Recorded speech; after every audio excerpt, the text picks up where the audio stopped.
हाँ देखो linear equation two variable है ना। वेरिएबल मैंने होता है बदलने वाला। रूल क्या होता है? बदलने वाला। मैंने बदलने वाला मतलब एक्स वाई जेड, इसका मान हर क्वेश्चन में अलग अलग हो जाएगा, हर जगह अलग अलग हो जाएगा, कोई फिक्स वैल्यू एक्स का नहीं रहता, इसलिए एक्स को क्या कहेंगे? वेरिएबल कह देंगे। अब देखो जो जिसका मान बदलता नहीं है जिसे कॉन्स्टेंट्स कहते हैं, 2 3 4 -2/3 -3/4, लेकिन एक्स वाई जेड सबका मान बदलते रहता है, उसे कहते हैं वेरिएबल्स। लीनियर इक्वेशन मैं पढ़ा चुका हूँ पॉलिनोमियल में, जिसका डिग्री 1 रहेगा उसे लीनियर कहते हैं। कहते हैं डिग्री कितना होना चाहिए? 1 होना चाहिए। इसलिए लीनियर इक्वेशन टू वेरिएबल किस रूप का होगा, है ना? जैसे बहुत सारे एग्जांपल क्लास 9 में पढ़ा होगा, 2x + 3y = 7। पढ़े हो क्या? ये पढ़े हो? x + y = 5। यहाँ पे एक वेरिएबल कौन है? x है और y है, दो को हो गया। x का पावर क्या है? 1, y का पावर कितना है? 1, इसलिए लीनियर हो गया। समझ में आ गया? मैंने वेरिएबल का पावर जितना रहता है उसी के अनुसार डिग्री होता है। यहाँ में दोनों वेरिएबल x y का पावर कितना है? 1, इसलिए लीनियर हो गया। ये लीनियर इक्वेशन इसलिए बीच में बराबर है। अगर बीच में बराबर नहीं रहेगा तो इक्वेशन नहीं होगा। समझना? लीनियर किस लिए है? एक्स और वाई दोनों का पावर 1 है। दो टू वेरिएबल क्या है? एक्स एक अलग वेरिएबल, वाई एक अलग। समझ में आया? वैसे ही फॉर्मूले को कहेंगे linear equation in two variable. ठीक है, चलिए देखो the equation which in the form of the equation which in the form of the equation which is in the form of जल्दी में the equation which is in the form of ax + by + c = 0। देखो the equation which in the form of ax + by + c = 0 is called linear equation to variable, called linear equation to variable।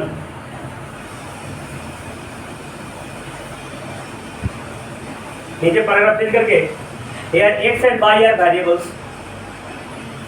here x and y are variables and a, b, c are constants। x and y are variables and a, b, c are constants। ठीक है, example लिखेगा ये वाला example 2x + 3y = 7। 2x + 3y = 7। देखो इसको हम लिख सकते हैं ना, 2x + 3y + 7 ले जाके -7 बराबर ऐसे लिख सकते हैं। चलो बताओ खुशी, a का मान कितना हो गया? 2, b का मान कितना हो गया? 3, c का मान कितना हो गया? -7। ठीक है, साइन के साथ में बताओ जी बेगा, ये इक्वेशन x + y -5 = 0 लिख सकते हैं क्या?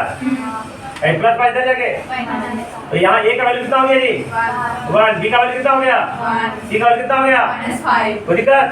अगर ऐसा रहेगा 3ax + -4by - 5k बराबर a का वैल्यू कितना हो गया जी?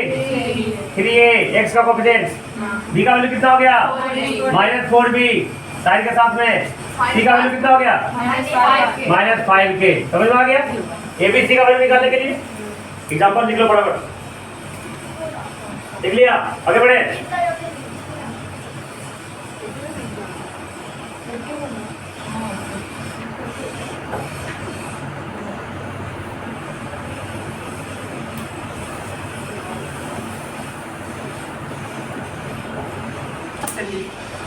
देखो here number of variable is 2, here number of variable is 2,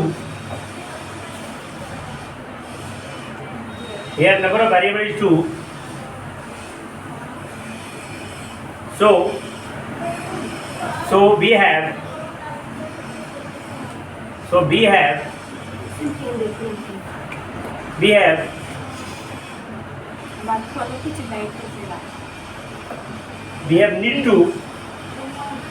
have need two equation for solve or solve this type of equation, ठीक है। अब तो याद रखना, अगर किसी इक्वेशन में वेरिएबल एक है तो एक इक्वेशन से सोल्व हो जाएगा। अगर वेरिएबल 2 है तो कम से कम कितना सोल्यूशन चाहिए, इक्वेशन चाहिए 2। और अगर 3 वेरिएबल है तो सोल्व करने के लिए कितना इक्वेशन चाहिए 3। अगर 4 वेरिएबल है तो 4। समझ में आ गया? एक वेरिएबल तो एक इक्वेशन सोल्व हो जाएगा। 2 इक्वेशन तो कम से कम 2 इक्वेशन चाहिए सोल्व करने के लिए। 3 इक्वेशन तो कम से कम कितना चाहिए 3 इक्वेशन चाहिए सोल्व करने के लिए। समझ में आ गया?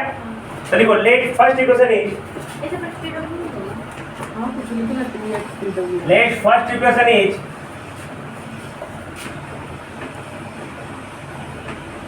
a1x plus b1y plus c1 बराबर 0।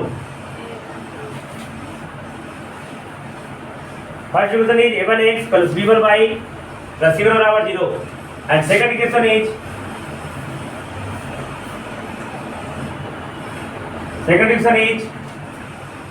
a2x plus b2y plus c2 बराबर 0। समझ आ गया क्या? अच्छा तुमसे अगर पूछ दे, अगर एक इक्वेशन दे दे 2x plus 3y बराबर 7, ठीक है, और कहेगा इस इक्वेशन के कितने सॉल्यूशन होंगे, क्या बोलेंगे? ये इक्वेशन तुमको दे दिया जाए 2x plus 3y बराबर 7 और कहेगा इस इक्वेशन के कितने सॉल्यूशन होंगे, क्या बोलेंगे? क्या बोलेंगे बेटा? Infinity many solutions. क्या होगा? अगर कोई लीनियर इक्वेशन टू वेरिएबल से एक ही इक्वेशन दिया गया है जिसके मेनी सॉल्यूशन होंगे, कैसे? अरे x का मान 1 पुट करेंगे तो y का मान कुछ आएगा, x का मान 2 पुट करेंगे तो y का कुछ और मान आएगा, x का जितना मान पुट करेंगे y का उतना मान आएगा। ठीक है, नहीं समझा? x का मान 2 भी पुट करो y का कुछ ना कुछ मान आ जाएगा। तो मेनी सॉल्यूशन होंगे। लेकिन अगर 2 इक्वेशन दे दिया जाए तो दोनों कॉमन सॉल्यूशन इनफाइनाइट नहीं होगा। वैसा सॉल्यूशन जो दोनों को सेटिस्फाई करे, वैसा वैल्यू जो दोनों इक्वेशन में पुट करें तो मान आ जाए, वैसा इसके लिए शर्त है। ठीक है, लिख दिया। Let the first equation a1x plus b1y plus c1 बराबर a2x बराबर b2 बराबर c2 बराबर। तो ये अभी सिंगल इक्वेशन था तो मेनी सॉल्यूशन होता था। ठीक है, जो ग्राफिकली मेथड से हम लोग बनाते हुए थे, रहते ना ग्राफ पाने के लिए एक बॉक्स बनाते हैं, x का मान x या y दोनों में से कोई एक अपने मन से पुट करेंगे। x का पुट किए तो y का मान निकालेंगे, y का पुट किए तो x का मान निकालेंगे, और ऐसा कम से कम 3 वैल्यू निकालते हैं। 3 वैल्यू बनाएंगे इसमें भी, और 3 वैल्यू निकालने के बाद ग्राफ खींचेंगे और ग्राफ वही उसका सॉल्यूशन। तो एक इक्वेशन है तो मेनी सॉल्यूशन होगा, लेकिन यहाँ पे 2 इक्वेशन है तो 2 इक्वेशन का कॉमन सॉल्यूशन के लिए शर्त है। देखो condition for solution of pair of linear equation, ये 2 सॉल्यूशन इसके लिए, इसका नाम है पेयर ऑफ लीनियर इक्वेशन जी। एक रहता था सिंगल, 2 को ऐसे पेयर में जोड़ा होता है। देखो condition for solution common solution, condition for common solution of pair of linear equation, in two variable। ये शर्त बहुत इंपॉर्टेंट है, याद रखना। जो शर्त है, क्या क्या शर्त है? देखो पहला शर्त कौन सी? a1 बटा a2 not equal to b1 बटा b2। अगर किसी पहले इक्वेशन का दूसरे इक्वेशन का a1 बटा a2 का रेशियो b1 बटा b2 का रेशियो अगर बराबर नहीं हो, then this equation have only, याद रखना इसको, only one solution। इसी का दूसरा नाम है यूनिक सॉल्यूशन। क्या नाम है? Unique solution. यूनिक समझते हो ना? अद्वितीय, जिसके समान कोई दूसरा ना हो। जैसे ताजमहल, अभी तक एक ही ताजमहल बना है, दूसरा ताजमहल अभी तक। तो अगर a1 बटा a2 not equal to b1 बटा b2 तो दिस इक्वेशन है ओनली वन सॉल्यूशन या यूनिक सॉल्यूशन। दिक्कत? अब देखो एक बार स्टार में लिख लो, ध्यान देना। Graph of linear equation in two variable नहीं ये ब्रैकेट लिख लो, अच्छा मार देंगे। Graph of two variable is straight line, कौन लाइन? अ स्ट्रेट लाइन, ठीक है। यहाँ पे दो इक्वेशन है जी, तो पहला इक्वेशन का भी स्ट्रेट लाइन, दूसरा इक्वेशन का भी स्ट्रेट लाइन आएगा ना। तो दोनों जो स्ट्रेट लाइन एक दूसरे को कहीं ना कहीं कट करेंगे, ठीक। लिख दो यहाँ पे ग्राफ ऑफ, लिख दिया बेटा इसको, ये खाली लिख लो, मिटाता हूँ यहाँ पे। Graph of linear straight line, ऊपर जाके साइड में लिख लो graph of linear in two variable straight line. Class 9 में इसको पढ़ा चुके हैं। तब देखो, तो पहला एक कुछ स्ट्रेट लाइन आएगा, दूसरा का भी स्ट्रेट लाइन होगा, दोनों एक दूसरे को कहीं ना कहीं क्या करेगा? कट करेगा। मैं बताऊंगा कैसे कट करता है। तो graph of this equation is, this equation intersect at one point, एक पॉइंट पे क्या करेगा? इंटरसेक्ट करेगा, मतलब एक लाइन इसका आएगा a1 plus b1 plus c1 का, और दूसरा आएगा a2x plus b2y plus c2 बराबर 0, और दोनों कहीं ना कहीं कट करेगा, और जहाँ कट करेगा वही उसका कॉमन सॉल्यूशन होगा। जब एग्जांपल क्वेश्चन बताएंगे ना तो आसानी समझ में आएगा। Graph line intersect at one point, Hindi में कहते हैं प्रतिच्छेद करेगी, है ना। अच्छा, जिसका भी सॉल्यूशन निकलता है वो इक्वेशन कंसिस्टेंट माना जाता है। क्या बनाता है? हिंदी में संगत कहते हैं, जिसका भी मान निकलेगा। ये भी लिख लो, these equations are consistent, these equation are consistent, मतलब संगत, कंसिस्टेंट संगत होता है। ये पहला शर्त हो गया जी, पहला कंडीशन। दूसरा, if a1 बटा a2 बराबर b1 बटा b2, a1 बटा a2 बराबर b बटा नॉट इक्वल टू c1 बटा c2। अगर a1 बटा a2 हो बराबर b1 बटा b2 हो, लेकिन c1 बटा c2 के बराबर ना हो, तो इसके एक भी सॉल्यूशन करेगा ना। x भी कट जाएगा, y भी कट जाएगा, गुना करोगे तब आगे जाके बताएंगे। तो जब x कट गया, y कट गया, तो दोनों सॉल्यूशन कैसे होगा? इट है, ठीक है। दूसरा नंबर में then this type of equation have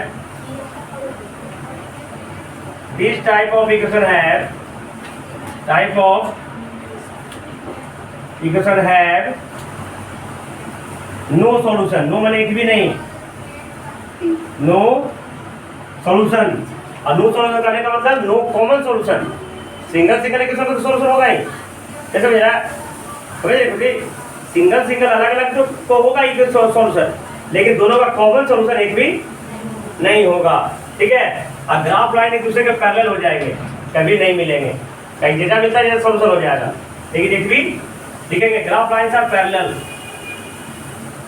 graph lines are parallel, समानांतर होगा। ये ऐसे पहला इक्वेशन का a1x गप मत करो बेटा, प्लस c1 बराबर 0, a2x plus b2y plus c2 बराबर, ये दोनों अलग अलग होगा, एक दूसरे को कभी ना मिलेगा, इसलिए कोई भी कॉमन सॉल्यूशन नहीं होगा। और जब सॉल्यूशन नहीं होगा तो ये जो इक्वेशन होगा इनकंसिस्टेंट होगा। क्या होगा? इनकंसिस्टेंट। दिस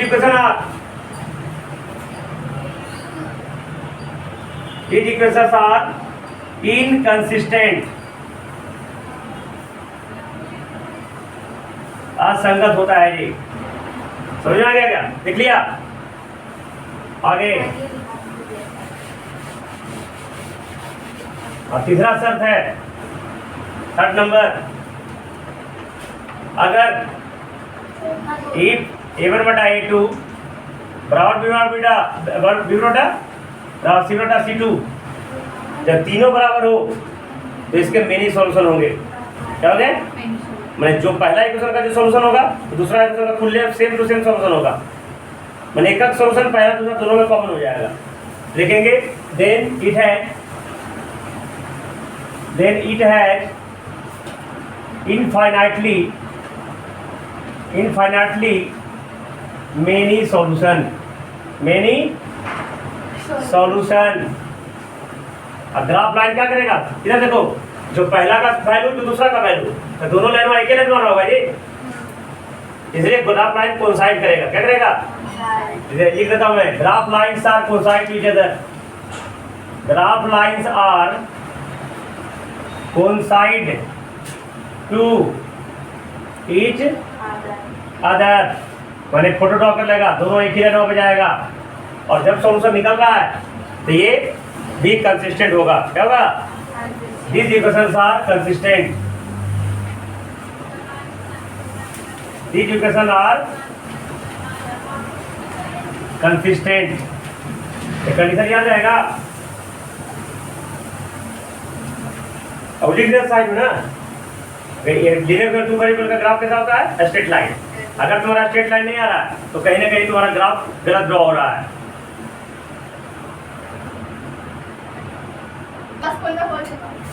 देखो देयर आर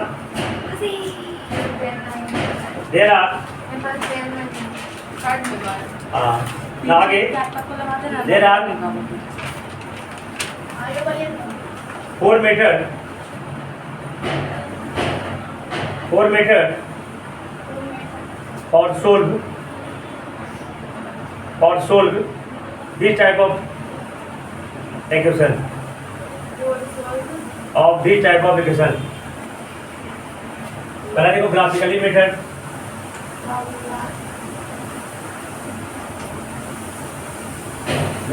मेथड, ठीक है। दूसरा सब्स्टिट्यूशन मेथड,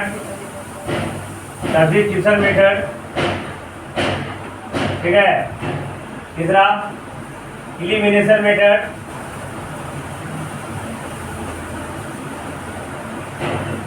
और चौथा क्रॉस मल्टीप्लिकेशन मेथड।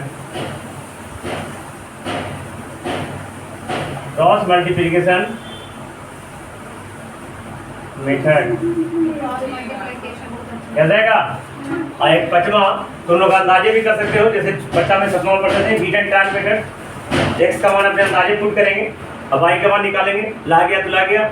तो हीट एंड ट्रायल मेथड भी कर सकते हैं, है ना, लेकिन वो जनरली उसमें बड़ी समय खा जाएगा करते करते, इसलिए। और आगे तुमको एक 3.6 में एक और मेथड का इस्तेमाल होगा, जिससे बड़े अगर क्वेश्चन बड़ा हो जाए ना क्वेश्चन, उसको शॉर्ट करते हैं। क्या करते हैं? उसे रिड्यूसिबल मेथड कहेंगे। तो कहेंगे रिड्यूसिबल मेथड, छोटा कर देते हैं उसको, है ना। बड़े इक्वेशन को छोटा कर देते हैं और छोटा करके सोल्व करने का काम करते हैं, लेकिन जनरली 4 ही है रिड्यूसिबल मेथड। अभी 4 मेथड को मैं बारी बारी से सोल्व करता हूँ, समझाता हूँ, और अगर समझ गए तो ये आपका चैप्टर आसान हो जाएगी, और अगर नहीं समझ गए तो जिंदगी में भारी रहेगी। देखो सर, इजी लेते हैं। देखो सिखा, लेट 2 इक्वेशन है तुम्हारे पास, x + y = 5 और x - y = 1। सिंपल इक्वेशन है, हल्का है। सबसे पहले ग्राफिकली मेथड क्या करना है? तो ग्राफिकली मेथड बनाते हैं। ग्राफिकली हिंदी में ग्राफीय विधि कहेंगे। क्या कहेंगे? ग्राफिकली मेथड से देखते हैं। देखो हिंदी में इसे ग्राफीय विधि कहेंगे, इसे प्रतिस्थापन विधि कहेंगे, इसे विलोपन विधि कहेंगे, ऐसे ब्रज गुणन विधि कहेंगे। क्या कहेंगे? हम जानते हैं, दोनों जानते हैं हैं। तो क्या तुम इंग्लिश जानो, graphical method, substitution method, elimination method, cross method. तो ग्राफिकली मेथड से हम सोल्व करते हैं। देखो पहला इक्वेशन क्या है? अस्मिता देखो, x + y = 5 है, ठीक है। अब एक बॉक्स बना लिए, ध्यान से देखा, क्या बना दिए? बॉक्स बना लिए है। अब ये x और y, x और ऐसा कम से कम 3 मान, कितना वैल्यू पुट करेंगे? ध्यान से देखना है, x का मान अपने मन से पुट करें। क्या पुट करें बेटा? 0। सबसे पहले 0 पुट कर देते हैं। x = 0, 0 + y = 5, तो y का मान कितना हो जाएगा? तो 0 पुट किया तो y का मान कितना आ गया? तो पुट करना, x का मान 1 है, y पुट करेंगे तो 4 आ जाएगा। अगर x का मान 2 पुट करेंगे तो कितना आ जाएगा? तो पहला इक्वेशन का मैंने मान बॉक्स में निकाल लिया। हाँ 9 बताया है ना। अब देखो दूसरा इक्वेशन, दूसरा इक्वेशन है x - y = 1 है ना। ध्यान से देखना है इधर, ए भी x और अगर x 0 रखे तो y कितना आ जाएगा? बताओ, -1 आ जाएगा। कितना आ जाएगा? x दूर रखेंगे, 1 रखेंगे तो y कितना आ जाएगा? 0 ना। बोलो 1 - 0 था ना, बनाएगा। अगर x दूर रखेंगे तो y का मान कितना आ जाएगा 1। कोई दिक्कत समझ में आ गया क्या? इसमें देखो, इसमें x का मान 3 रखो तो y का मान कितना आएगा, इसमें भी x का मान 3 रखो तो y का मान 2 ही आएगा। देखो एक कॉमन सोल्यूशन हो जाएगा उसको, तो दोनों में सेटिस्फाई कर रहा है ना है? तो ये तो कर दिए हम बाद में, तो तीनों को जरूरत नहीं है इसका, 3 को कर लोगे तो ग्राफ पर देखो, ग्राफ कैसे पाते हैं, ये तुम्हारा x एक्सिस है ये, तो x o x dash y o, एक ग्राफ पेपर बनाना है। ग्राफ पेपर नहीं बनाया, थोड़ा सा गलती होने की संभावना है। अब देखो अपने मन से इक्वल स्पेसिंग करेंगे, ये 1 ये 2 ये 3 ये 4 है, ये 5 6 आगे जाएगा ऐसे है ना,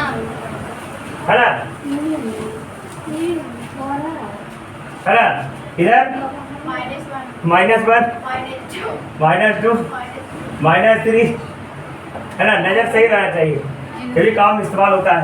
देखो एक बार और नजर है, देखो है ना, इधर 1 ये 2 ये 3 ये 4 ये 5 -1 -2 -3 -4। तो दिक्कत अब पॉइंट प्लॉट करने के लिए भी मैं क्लास 9 में पढ़ा चुका होगा, अगर हमसे पढ़ी होगी तब, ठीक है।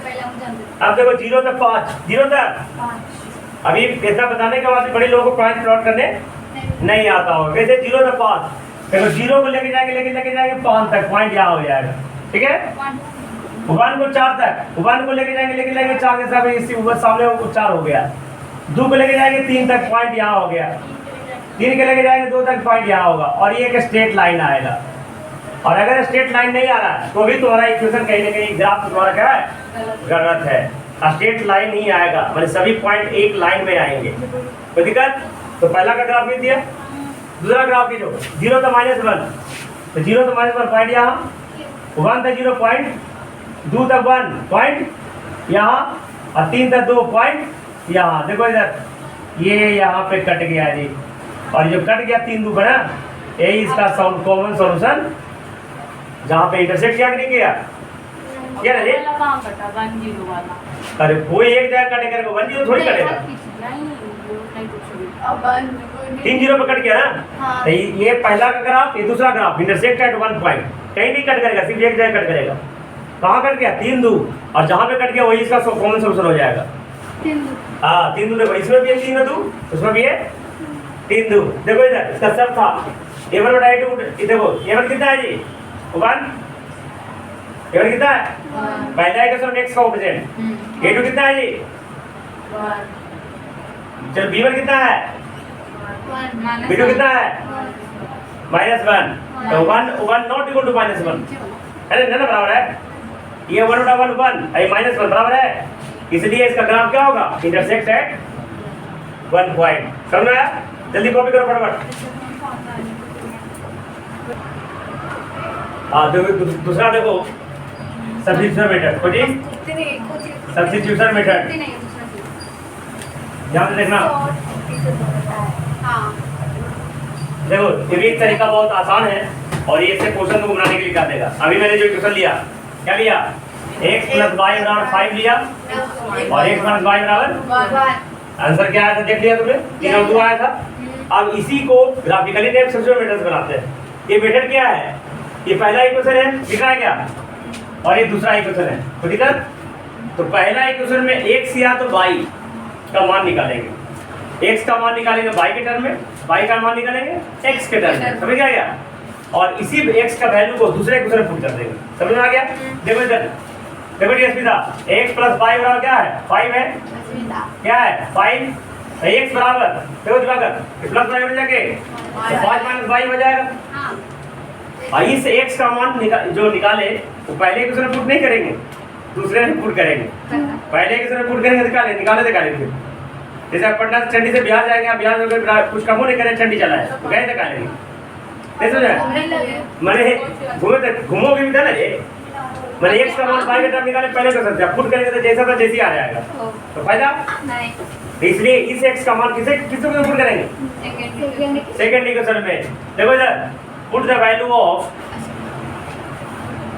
value of x in equation second, we get क्या मिलेगा हमको, देखो x के रख दिए, अनिशा देखो इधर 5 माइनस बाई, ये तो x के जगह हो गया, और एक माइनस बाई एक और है बराबर ठीक है। अब देखो 5 by by minus 2 by by by minus 2 by बराबर ठीक है। अब देखो माइनस 2 बाई बन जाएंगे, आई 5 माइनस 1 बराबर 2 बाई, तो 4 बराबर 2 दूना बाई का मान कितना आ गया, तो दिक्कत इधर समझ में आ रहा है। इस बाई बराबर क्या होगा 5 माइनस 1 बराबर क्या हो गया 5 माइनस 2, 1 बराबर कितना हो गया 3, आंसर हो गया जी, समझ में आ गया, वही वैल्यू आएगा। अब एक और बताते हैं एलिमिनेशन मेथड, बाकी अगले दिन देखो एलिमिनेशन मेथड सब एक ही दिन हो जाएगा है? ये 5 क्लास का क्लास एक दिन में हो गया है ना। जब एलिमिनेशन मेथड बिलो पर विधि कोई भी दिन से बनाओ एज यू विश, तो तुमको ठीक लगे, लेकिन अगर फरमा के क्या दे कि ऐसे ही बनाओ तो ऐसे ही बनाओ। देखो इधर इसमें क्या करना है, ध्यान देना जी, x प्लस बाई बराबर 5, ये तो सबसे आसान है, x प्लस बाई बराबर 1। ध्यान देखना इसमें क्या करते हैं, x या बाई दोनों में से किसी एक को काट देंगे, जो पहले भी बताते आ रहे हैं। ये देखो इधर ये x दोनों प्लस है तो कटेगा नहीं, एक घटा देंगे तो कट जाएगा, आइए जोड़ देंगे, घटा देंगे तो x कट जाएगा, घटा जोड़ देंगे तो बाई कट जाएगा, तो लिख देंगे a इक्वेशन 1 a इक्वेशन 2, तो देखो इधर लिख देना, इधर तो है ना 1 प्लस 2 1 प्लस b गेट क्या मिलेगा आपको, देखो by by x x 5 x है ना, द्वितीय x का मान कितना हो गया, और इस x का मान किसी भी इक्वेशन पुट कर दो, चाहे पहला में चाहे, तो put the value of x, put the value of x in equation 1, कोई भी पुट कर सकते हो, क्या होगा जी 3 प्लस बाई बराबर 5, बाई बराबर 5 माइनस 3, बाई का मान कितना हो जाएगा, तो कैसे भी करो आंसर एक ही आने वाला है, ठीक है।